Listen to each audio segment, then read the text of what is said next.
Bismillahirrahmanirrahim. Alhamdulillahi alamin wassalatu wassalamu ala nabiyyina Muhammadin wa ala alihi wa sahbihi ajma'in. Allahumma anfa'na bima 'allamtana wa 'allimna ma yanfa'una wa zidna ilma.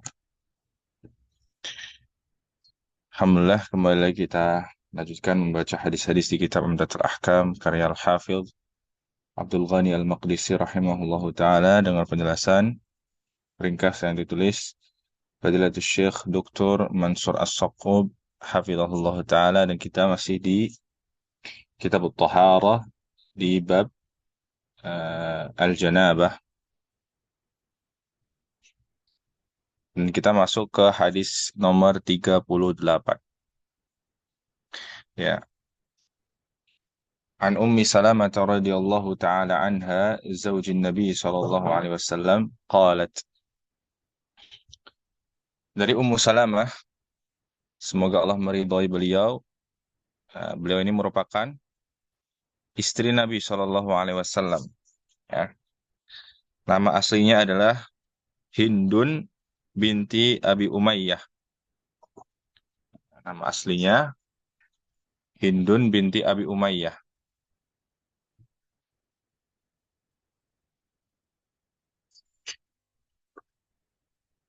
Ya.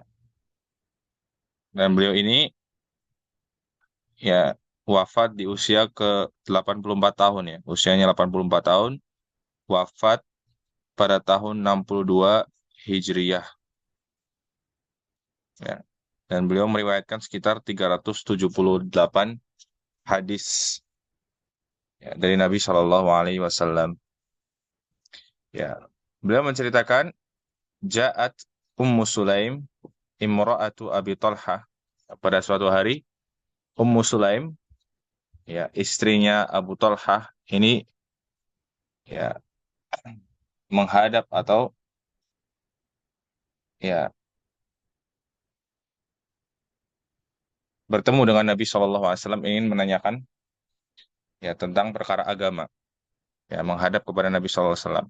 Nah, ini Ummu Sulaim, nama aslinya adalah Sahlah, ya. Ummu Sulaim ini nama aslinya adalah Sahlah. Nah, beliau ini merupakan ibunya Anas bin Malik, ya. Ibunya Anas bin Malik, ya, pelayannya Nabi Shallallahu alaihi wasallam, Anas bin Malik. Nah, ini ibu kandungnya. Sedangkan suaminya ini nama beliau Abu Talha, ya. Nama kunyahnya, nama aslinya adalah Zaid bin Sahal, ya. Zaid bin Sahal Al-Aswadi, ya. Beliau meninggal di tahun 32 Hijriah, atau ada yang mengatakan 40 Hijriah. Usia beliau ketika meninggal itu 70 tahun, ya. 70 tahun, ya. Dan beliau menyaksikan eh, peristiwa Aqabah, ya, dan juga perang Badar serta perang Uhud. Nah, Zaid bin Sahal atau Abi Tolhah ini berarti dia bapak angkatnya Anas bin Malik, ya, atau bapak tiri, ya, bapak tirinya Anas bin Malik,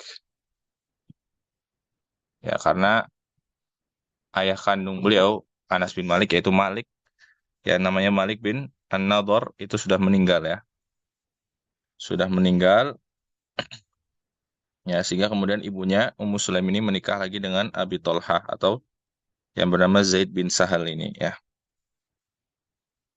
Adapun ibu beliau yaitu Sahlah, ya, Ummu Sulaim ini, ibunya Anas bin Malik, ini meninggal pada masa, ya, meninggal pada masa Muawiyah bin Abi Sufyan, pada masa Khalifah Muawiyah, ya, bin Abi Sufyan. Dan beliau meriwayatkan sekitar 14 hadis dari Nabi Shallallahu alaihi wasallam. Ini Ummu Sulaim, ya. Sahlah, ya, atau yang biasa dikenal dengan Ummu Sulaim, ya, ibundanya Anas bin Malik. Ya, kita kembali lagi ke hadis. Ya, pada suatu hari Ummu Sulaim ini, ya, ibunya Anas bin Malik, eh, menemui Nabi SAW untuk bertanya perkara agama. Ya, kemudian beliau berkata, ya Rasulullah, wahai Rasulullah, innallaha la yastahi minal haq. Ya, Ummu Sulaim membuka dengan perkataan, sesungguhnya Allah Subhanahu wa taala tidak malu, ya, tidak malu untuk menjelaskan kebenaran. Allah Subhanahu wa taala tidak malu untuk mengatakan kebenaran. Ya, ini kalimat pembuka dari Ummu Sulaim yang menandakan bahwa apa yang akan beliau tanyakan ini ya mungkin akan dianggap tabu bagi sebagian orang, atau mungkin ya apa istilahnya, eh, mungkin sebagian orang juga malu untuk menanyakannya. Tapi selama itu kebenaran, maka ya Allah Subhanahu wa taala tidak malu untuk menjelaskan kebenaran. Allah saja tidak malu. Ya, maka sebagai manusia, ya, atau di sini perempuan khususnya, maka tidak perlu malu untuk menanyakan hal-hal yang sifatnya ya sensitif, ya, hal-hal yang sifatnya sensitif. Maka di sini dibuka dengan innallaha la yastahi minal haq. Ini merupakan adab dari beliau kepada Nabi Shallallahu Alaihi Wasallam. Kemudian setelah itu baru Ummu Sulaim menyampaikan, hal alal mar'ati min ghuslin idza hiya ihtalamat. Apakah wajib bagi seorang perempuan untuk mandi jika dia mimpi basah, ya, jika dia bermimpi, ya, tentu bermimpi di sini bermimpi ya basah atau mimpi jima, ya, mimpi berhubungan badan atau yang semisalnya. Apakah wajib mandi bagi perempuan? Faqala Rasulullah, kemudian Nabi SAW menjawab, Naam, idza ra'atil ma. Ya, dia wajib mandi jika dia mendapati air, ya, atau jika dia yang mendapati mani, ya, jika dia mendapati mani pada dirinya setelah dia bangun, ya. Dan ini berlaku juga bagi laki-laki, sama, ya. Jadi ketika seorang perempuan atau bahkan laki-laki itu mimpi basah, kemudian dia bangun dari tidurnya dan mendapati ada mani di celananya atau di ya bagian sekitar kemaluannya, ya, bisa dengan menyentuhnya atau dengan bau atau dengan memastikan, ya, bahwa di celananya atau di ya di tempat sekitar kemaluannya itu ada mani, maka ya dia wajib mandi, ya. Adapun kalau dia bermimpi basah, mimpi basah, talamat, tapi tidak tidak melihat air, tidak melihat adanya mani, maka dia tidak wajib mandi. Ya, syaratnya di sini adalah bermimpi, ya, kemudian ada maninya. Kalau ada maninya maka tidak wajib mandi. Mari kita baca penjelasan dari Fadilatul Syekh di sini, afadal hadis. Ada Syekh, anna man ihtalama fi manamihi fa inna alaihi al-ghusl. Ya. Rajulan kana ay imra'atan akhtan min umumi qawlihi idza ra'atil ma' sallallahu alaihi wasallam, ya. Ya. Faedah yang pertama adalah barang siapa yang mimpi basah, ya. Barang siapa yang bermimpi saat tidur, maka dia wajib mandi, baik itu laki-laki maupun perempuan, ya, berdasarkan keumuman dari sabda Nabi SAW, idza ra'atil ma, jika dia melihat ya mani. Wa min qawlihi sallallahu alaihi wasallam, innamal ma'u minal ma. Ya, ini di hadis yang lain. Ya. Kemudian wal ihtilamul mujibu lil ghusli huwa ma ra'a fi atharihi al mani bi khilafi ma idza ra'a fil manami annahu yujami' walakinnahu lam yanzil minhu ma'un fa innahu la yalzamuhu ghuslun. Ya, maka mimpi yang mewajibkan mandi, ya, adalah ya yang ada bekas maninya ya. Maksudnya dia bermimpi kemudian keluar maninya. Ya, maka berbeda jika dia bermimpi ketika dia tidur ya melihat dia berjima misal dengan suami atau istrinya ya walakin lam yanzil minhuma ya tapi tidak keluar mani. Maka kalau tidak keluar mani tidak wajib mandi. Ya. Wa fi riwayatin dalam riwayat yang lain, idza ra'at ihdakunnal ma'a falyaghtasil atau faltaghtasil.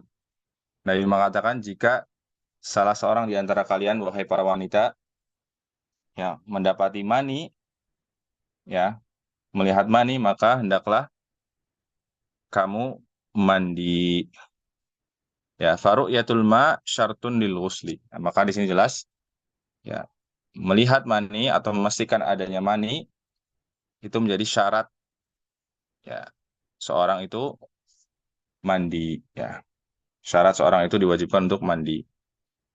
Fa idza istayqadha wa wajada balalan wa huwa la yadri amaniyun huwa am la fayanzur fi qara'inil hal fa in tarajjaha ladaihi syai'un wa illa fal aula lahu an yaghtasila ikhtiyatan.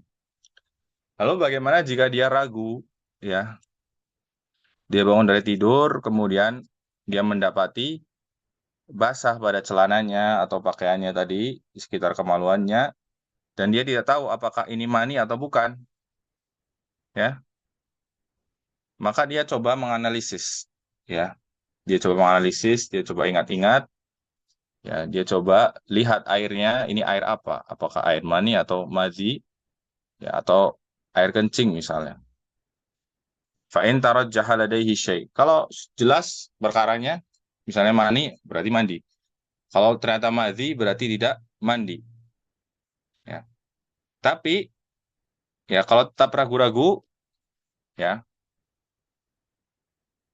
tetap bimbang maka fal aula lahu an yaktasila ihtiyatan. Maka yang paling utama baginya adalah tetap mandi dalam rangka kehati-hatian, ihtiyatan ya, hati-hati. Jadi kalau nggak bisa menentukan nih, ini apa ya? Kayaknya mani, kayaknya komadi misalnya. Ragu bimbang maka ditambah lagi misal dia juga bermimpi dengan jelas dia masih ingat bahwa tadi dia mimpi basah maka yang aula yang paling utama adalah dia mandi dalam rangka berhati-hati. Kemudian di antara faedah hadis ini juga anahu yajuzu lil mar'ati an tastaftiya bi nafsiha biqaidi alla takhdha bil qaul. Ya.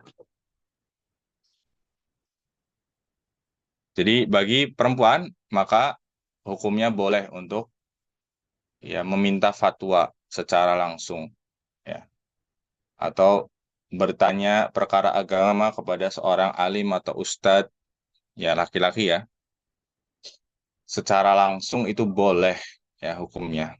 Dalilnya adalah hadis ini. Ya dengan syarat dia tidak mendayu-dayukan suaranya atau ya me, apa ya merendah-rendahkan suaranya ya, mendayu-dayukan sehingga menarik perhatian laki-laki.